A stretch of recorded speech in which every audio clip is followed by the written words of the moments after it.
Hello students, welcome to blessings academy. তো তোমরা জানো আমাদের গ্রুপ সি আর ডি খুব কাছাকাছি এগিয়ে এসছে। তো সেই কারণে তোমাদেরকে কয়েকটা প্র্যাকটিস সেট নিয়ে এসেছি যাতে তোমাদের খুব হেল্পফুল হবে। ঠিক আছে, তাহলে আমরা এখান থেকে তোমাদেরকে কিছু প্রশ্ন করতে দেবো।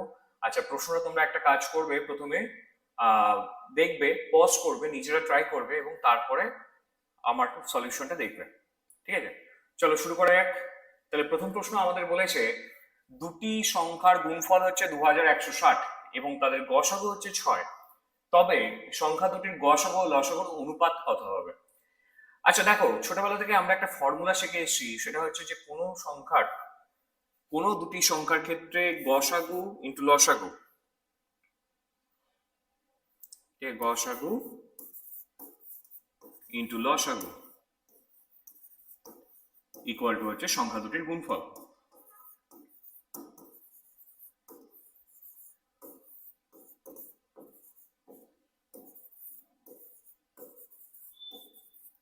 ঠিক আছে, তাহলে আমাদের এখানে বলেছে সংখ্যা দুটির গুণফল হচ্ছে 2160। তাহলে এখানে আমি যদি 2160 বসিয়ে দেবো। আচ্ছা, গসাগু হচ্ছে 6, আর তাহলে গসাগু যদি 6 হয় তাহলে লসাগুটা বের করে নিতে পারবো।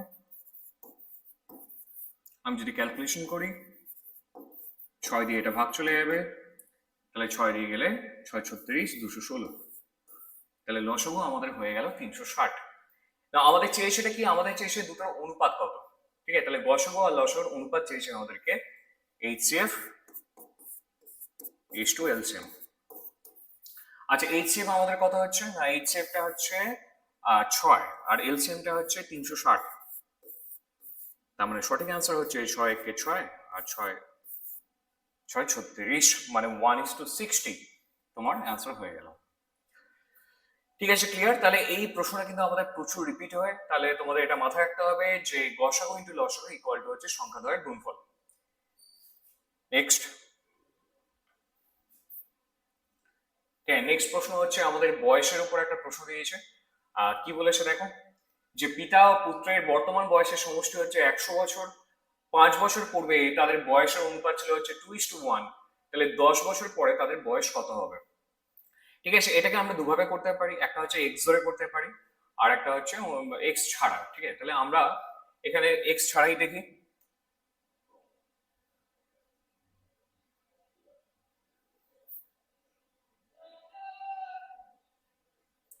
আচ্ছা, তাহলে 5 বছর পূর্বে দেখো, বর্তমানে সমষ্টি হচ্ছে 100 বছর, তাহলে 5 বছর পূর্বে সমষ্টি কত হবে?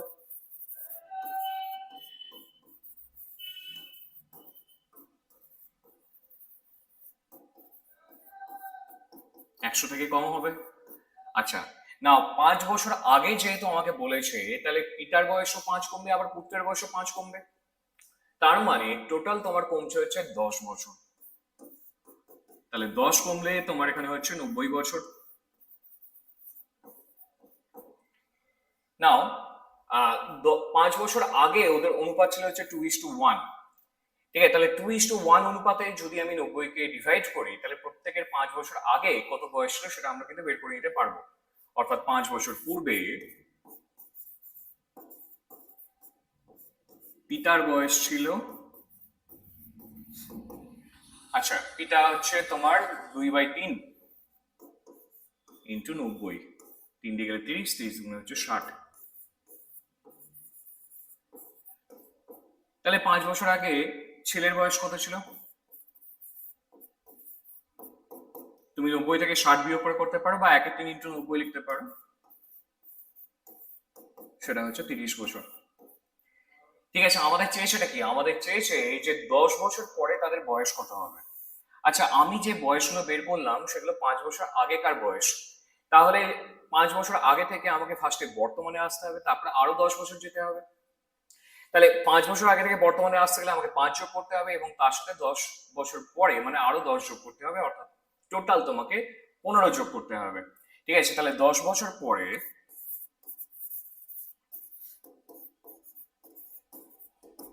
পিতার বয়স হবে, ওইদিকে পিতার বয়সটাকে 15 যোগ করে দাও, মানে 60 + 15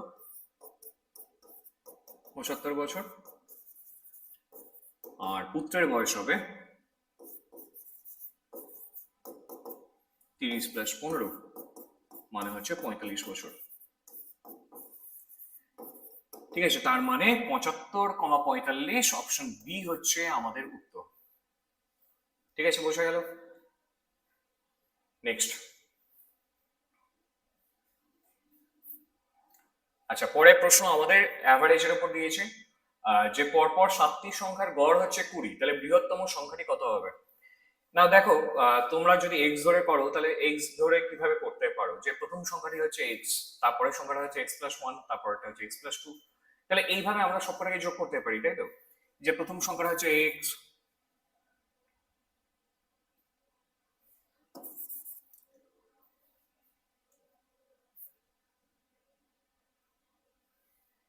তারপরটা হচ্ছে এক্স প্লাস ওয়ান, তারপরটা হচ্ছে এক্স প্লাস টু।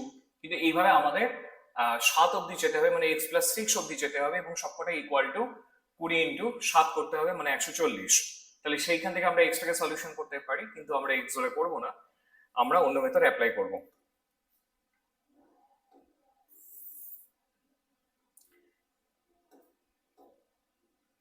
ঠিক আছে, তাহলে দেখো আমরা কিভাবে করছি। যখন তোমাকে বলেছে পরপর সংখ্যা, পরপর সংখ্যা যদি থাকে তাহলে মাঝখানে যেটা বসে সেটাই হচ্ছে তোমার গড়। ঠিক আছে, তাহলে পরপর 7টি সংখ্যা যদি হয়, পরপর 7টি সংখ্যা আমি যদি বলি A B C D E F G, তাহলে মাঝখানে কে বসে আছে? মাঝখানে বসে আছে ডি। তাহলে ডিটাই হচ্ছে তোমার অ্যাভারেজ। এটা কখন হবে? এটা যখন তোমাকে বলা থাকবে যে সংখ্যাগুলো পরপর আসে। সংখ্যাগুলো যদি পরপর থাকে বা সমান্তর প্রগতিতে থাকে, তাহলে সেই ক্ষেত্রে আমরা বলতে পারি যে মাঝে যেটা বসবে সেটাই হচ্ছে তোমার গড়। তাহলে আমার যদি 8খানা সংখ্যা থাকতো তাহলে তো মাঝে দুজন বসতো। মাঝে যদি দুজন বসে তাহলে সেই ক্ষেত্রে কিন্তু সেই দুজনের আবার গড় করতে হয়। তো যাই হোক, এখানে মাঝে একজনই বসে আছে, তাহলে ডি হচ্ছে আমার গড়, এবং গড় সংখ্যাটা তোমার হচ্ছে 20, তার মানে ডি এর ভ্যালুটা হচ্ছে 20। তাহলে ডি যদি 20 হয়, আমাকে চাইছে বৃহত্তম সংখ্যা কত, তাহলে পরেরটা হচ্ছে 21, তারপরটা 22, তারপরটা হচ্ছে 23। তাহলে বৃহত্তম সংখ্যা হচ্ছে তোমার 23। তাহলে তোমার অ্যান্সার হচ্ছে 23। ওকে, নেক্সট।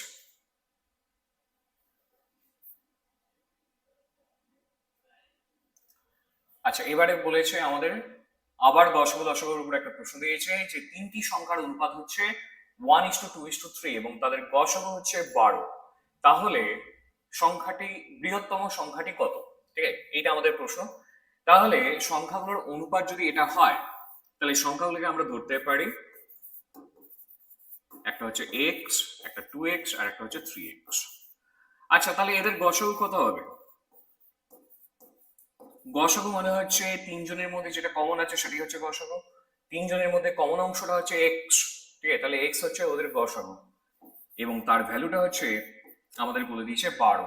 যেহেতু গসগ আমাদের বেরোচ্ছে এক্স, আর গসগ তোমাকে বলে দিয়েছে 12, তার মানে এক্স এর ভ্যালুটা হচ্ছে 12। আমাদের চেয়েছে কি? আমাদের চেয়েছে বৃহত্তম সংখ্যাটি কত। তাহলে বৃহত্তম সংখ্যাটি সিম্পল, যে বৃহত্তম সংখ্যাটা হচ্ছে 3x,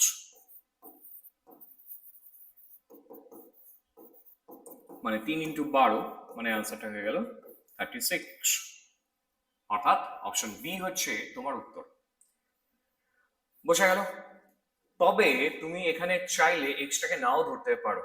দেখো, এখানে যখন তোমাকে লঘিষ্ঠ আকারে রেশিও দিয়ে দিয়েছে, তার মানে গসাগু হচ্ছে তোমার 1 হবে, এবং 1 মানে যদি 12 হয়, অর্থাৎ গসাগুটা 12, তার মানে 1 মানে 12, তাহলে 1 মানে যদি 12 হয় তাহলে বৃহত্তম সংখ্যা হচ্ছে 3, তাহলে 1 মানে যদি 12 হয় তাহলে 3 মানে হচ্ছে 3×12 36, তাহলে তোমার অ্যান্সার হয়ে যাবে 36। ঠিক আছে, তাহলে এটাকে আমাদের এক্স না ধরলেও কিন্তু চলবে। তারপরেরটা বলেছে একটি আয়তক্ষেত্রাকার বাগানের দৈর্ঘ্য আর প্রস্থ যথাক্রমে হচ্ছে 100 মিটার আর 80 মিটার। বাগানের চারদিকে 10 মিটার চওড়া একটা রাস্তা আছে, রাস্তাটির ক্ষেত্রফল কত? মানে আমাদের মেনসুরেশনের উপর একটা প্রশ্ন দিয়েছে আয়তক্ষেত্র থেকে। তাহলে দেখো, যে আয়তাকার ক্ষেত্রটা রয়েছে,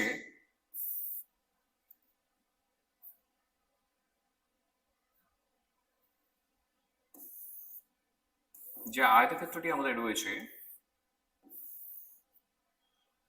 তার দৈর্ঘ্য হচ্ছে 100 আর প্রস্থ হচ্ছে 80।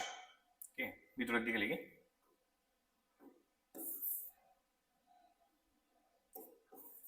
100 আর 80। এইবার বাগানের চারদিকে 10 মিটার চওড়া একটা রাস্তা রয়েছে। ঠিক আছে, তাহলে 10 মিটার চওড়া যদি হয়, তাহলে আমি যদি দৈর্ঘ্যের দিক থেকে দেখি, তাহলে এদিকেও 10 বাড়বে, আবার এদিকেও 10 বাড়বে। তার মানে দৈর্ঘ্য, যে বড় যে আয়তক্ষেত্র আমার তৈরি হয়েছে, তার দৈর্ঘ্য কত হবে না, এদিকে 100-র উপরে 10 আর 10 মানে 20 বাড়বে। ঠিক আছে, তাহলে এর দৈর্ঘ্যটা হয়ে যাবে 120। আচ্ছা, প্রস্থের ক্ষেত্রেও তাই। প্রস্থ এইদিকে যদি আমার 10 বাড়ে, তাহলে এদিকেও তো 10 বাড়ছে। তাহলে এদিকে 80 আর 10-এ 90, 90 আর 10-এ হচ্ছে 100। ঠিক আছে, তাহলে প্রস্থ হচ্ছে তোমার 100। তাহলে বড় আয়তক্ষেত্র যদি আমি দেখি বড়টাকে, তাহলে তার ক্ষেত্রফল কত হবে? তার ক্ষেত্রফল হচ্ছে 120 ইন্টু 100,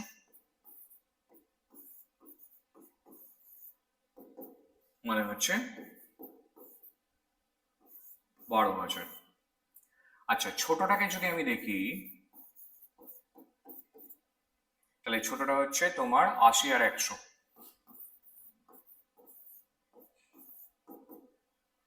মানে হচ্ছে 8,000। ঠিক আছে, তাহলে আমাদের চেয়েছে কি? আমাদের চেয়েছে রাস্তার ক্ষেত্রফল। তাহলে রাস্তার ক্ষেত্রফল মানে এইটুকু অংশ, এই পোর্শনটা। তাহলে এই পোর্শনটাকে যদি আমাদের বের করতে হয়, তাহলে বড় অংশটা থেকে ছোট অংশের ক্ষেত্রফলটাকে মাইনাস দিলেই আমাদের অ্যান্সার বেরিয়ে যাবে। ঠিক আছে, তাহলে বড় অংশের ক্ষেত্রফল হচ্ছে 12,000, ছোট অংশের ক্ষেত্রফল হচ্ছে 8,000। দুটোকে মাইনাস যদি আমি করি, তাহলে এদিকে অ্যান্সারটা হচ্ছে 4,000। তাহলে তোমার এখানে অ্যান্সারটা হচ্ছে 4,000। ঠিক আছে, বোঝা গেল? নেক্সট। আচ্ছা, তারপর আমাদের আবার একটা বয়সের প্রশ্ন দিয়েছে, যে দেখো বলেছে এক্স আর ওয়াই এর বর্তমান বয়সের অনুপাত হচ্ছে 3:4। 5 বছর পূর্বে তাদের বয়সের অনুপাত ছিল হচ্ছে 5:7। তাহলে ওয়াই এর বর্তমান বয়স কত? এটাকে দুভাবে করা যেতে পারে। আমরা যদি এক্স ধরে করি,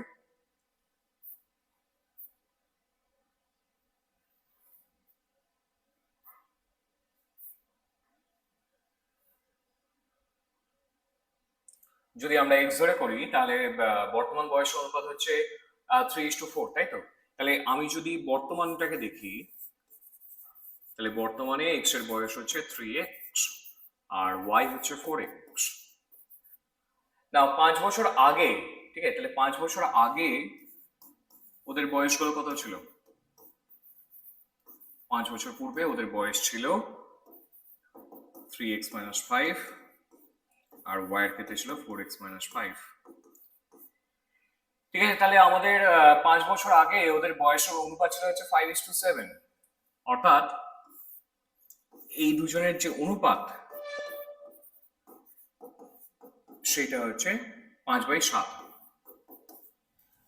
ঠিক আছে, তাহলে এটাকে ক্যালকুলেশন করলে আমাদের কিন্তু অ্যান্সার চলে আসবে। এদিকে 321 আর 405 হচ্ছে 20। তাহলে 21 থেকে 20 বাদ দিলে শুধুমাত্র এক্স পড়ে থাকবে, আর এদিকে -35, আর এদিকে হচ্ছে -25। ঠিক আছে, তাহলে 35 থেকে 25 যদি আমি বাদ দিই, তাহলে এদিকে পড়ে থাকবে তোমার 10। তাহলে এক্স এর ভ্যালুটা হচ্ছে 10। এক্স এর ভ্যালুটা যদি 10 হয়, তাহলে ওয়াই এর বর্তমান বয়স কত হবে? ওয়াই এর বর্তমান বয়স হবে 4 × 10, মানে হচ্ছে 40 বছর। ঠিক আছে, তাহলে অ্যান্সারটা হয়ে গেল আমাদের 40 বছর। ঠিক আছে, তাহলে এটাকে তো আমরা এক্স ধরে করলাম। এবার এক্স ছাড়া কিভাবে করতে পারি সেটা দেখে নাও। আচ্ছা, আমাদের বর্তমান বয়সের অনুপাত হচ্ছে 3:4। 5 বছর আগে ছিল 5:7। তাহলে আমি লিখছি 5 বছর পূর্বে হচ্ছে 5:7। আচ্ছা, বর্তমানে হচ্ছে 3:4। তাহলে এই যে ওপর থেকে নিচে যে ডিফারেন্স গুলো, এই ডিফারেন্স গুলো আমাদের সমান করতে হবে। দেখো, 5 থেকে যদি আমি 3 দেখি, তাহলে ডিফারেন্স হচ্ছে 2। আবার 7 থেকে যদি 4 দেখি, তাহলে ডিফারেন্স হচ্ছে 3। তাহলে ডিফারেন্সটা কিন্তু আমাদের আলাদা হচ্ছে। তাহলে ডিফারেন্সটাকে যদি সমান করতে হয়, তাহলে আমাদের কি করতে হবে? এদের যে গ্যাপটা রয়েছে, সেই গ্যাপের সাথে উপরেরটাকে গুণ। 3 আর 4 গ্যাপ কত? 1। তাহলে উপরেরটাকে আমরা 1 দিয়ে গুণ করবো। আর 5 আর 7 গ্যাপ হচ্ছে 2, তাহলে এটাকে আমরা 2 দিয়ে গুণ করবো। ঠিক আছে, তাহলে এদিকে 5:7, আর এদিকে 2 দিয়ে গুণ করলে 3 × 6, 4 × 8। তাহলে 5 থেকে 6 আর 7 থেকে 8 গ্যাপটা দেখো সমান হয়ে গেল আমাদের। এখানে দুটো ক্ষেত্রে আমাদের গ্যাপ হচ্ছে 1 করে, তাই না? এদিকেও 1 গ্যাপ, আর এদিকেও হচ্ছে 1 গ্যাপ। তাহলে যেহেতু গ্যাপটা হচ্ছে 1 আর আমাদের সময়টা তোমাদের বলেছে যে 5 বছরের ডিফারেন্স, তার মানে আমরা এটা বলতে পারি যে 1 মানে হচ্ছে 5 বছর, 1 ইকুইভ্যালেন্ট টু 5 বছর। তাহলে 1 মানে যদি 5 বছর হয়, আমাদের চেয়েছেটা কি, আমাদের চেয়েছে y এর বর্তমান বয়স কত। তাহলে y হচ্ছে বর্তমান বয়স কোনটা ছিল, এইটা, তাহলে y এর বর্তমান বয়স হচ্ছে 8। তাহলে 8 মানে কত, 8 মানে হচ্ছে 5 40 বছর। ঠিক আছে, তাহলে আনসারটা হচ্ছে 40 বছর। ঠিক আছে, বোঝা গেল। তাহলে এক্স ছাড়া অথবা এক্স ধরে দুটোভাবেই আমরা এটাকে সলিউশন করতে পারি। এটাকে বলে রেশিও মেথড। রেশিও মেথডে আমরা কি করলাম, যে উপর থেকে নিচের গ্যাপটা দেখলাম, নিচের গ্যাপটা যদি সমান সমান না হয় তাহলে সেইভাবে তোমাকে করে নিতে হবে, এদের ডিফারেন্স দিয়ে উপরের থেকে গুণ আর উপরের ডিফারেন্স দিয়ে নিচের থেকে গুণ। ওকে, নেক্সট।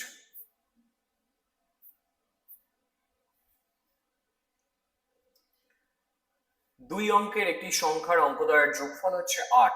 সংখ্যাটি থেকে 18 বাদ দিলে সংখ্যাটিতে অঙ্কগুলোর স্থান পরিবর্তন করে, সংখ্যাটি কত? না, নাম্বার সিস্টেমের এই প্রশ্নটা আমাদের পরীক্ষায় অনেকবার রিপিট হয়েছে।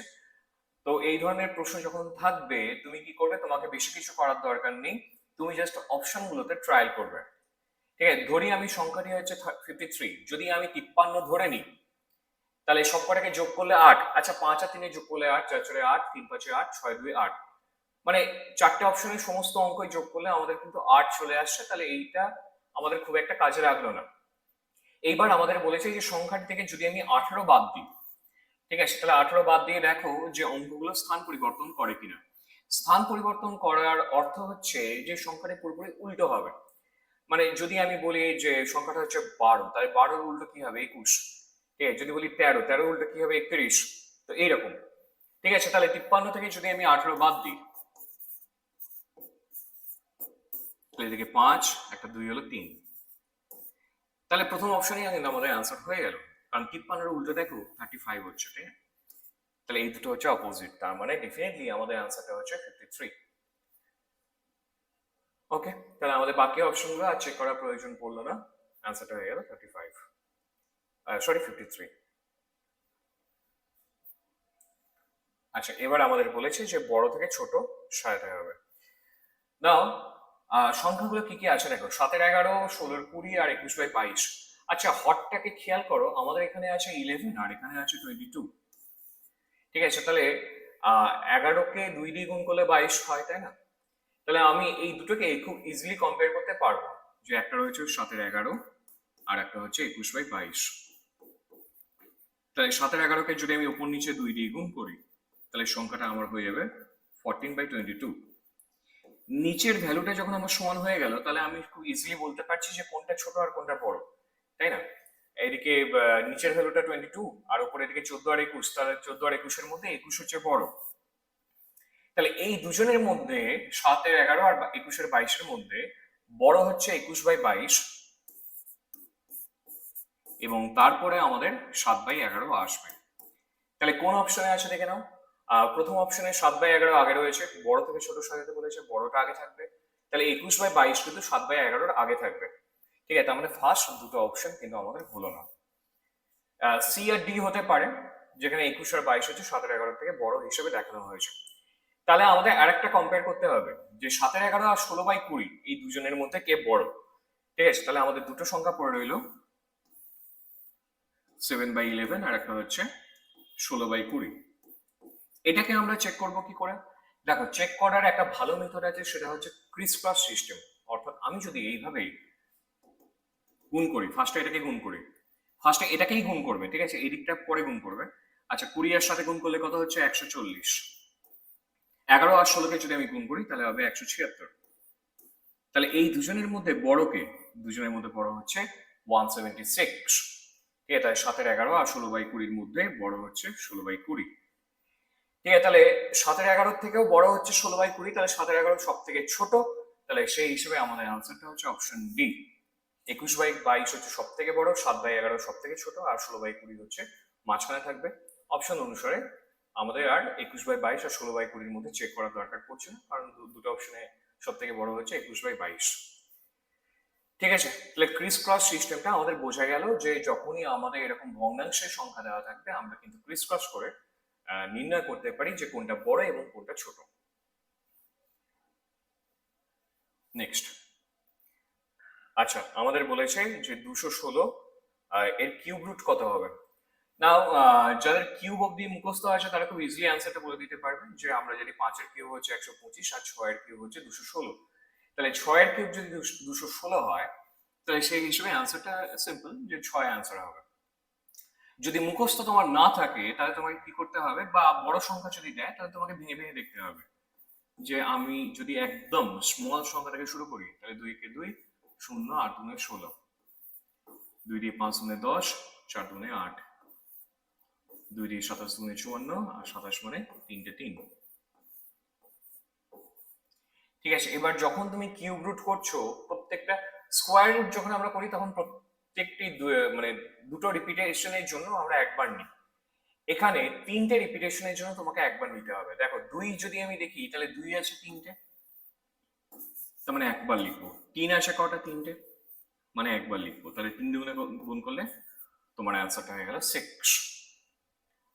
ঠিক আছে, তাহলে আমরা শিখলাম যে কিউব রুট কিভাবে করতে হয় এবং বড় সংখ্যার ক্ষেত্রে আমরা এইভাবে অ্যাপ্লাই করতে পারি। আচ্ছা, নেক্সট প্রশ্ন আমাদের বলেছে নিচের সংখ্যাগুলির মধ্যে হচ্ছে কোনটি বৃহত্তম। আমাদের প্রতিটা ক্যালকুলেশন করে দেখতে হবে যে ভ্যালুগুলো কত আসছে এবং তখনই আমরা বুঝতে পারবো যে কোনটা সব থেকে বড়। আচ্ছা, প্রথমে এটা বলেছে যে 20 এর মানে হচ্ছে গুণ চিহ্ন 0.2। আচ্ছা, 0.2 0.2 কে যদি আমি ভাঙি তাহলে আমি কি লিখতে পারি? 2/10। তাহলে এখানে কত আসবে না? 10 গুণে 20, 2 দুগুণে 4, তার মানে এই ভ্যালুটা হচ্ছে 4। আচ্ছা, 30 এর 1/5 মানে 30 ইন্টু 1/5, 30কে যদি আমি 1/5 দিয়ে গুণ করি তো তোমার এখানে আসবে 6।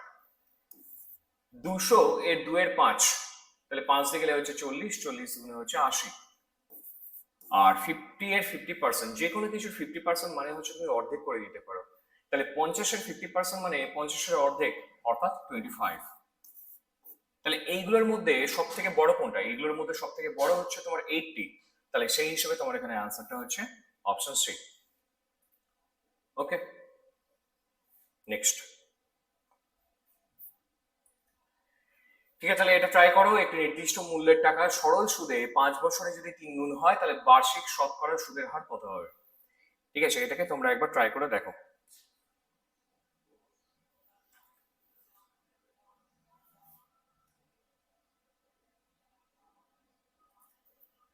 আচ্ছা, তাহলে 5 বছরে হচ্ছে তোমার 3 গুণ, তাই তো?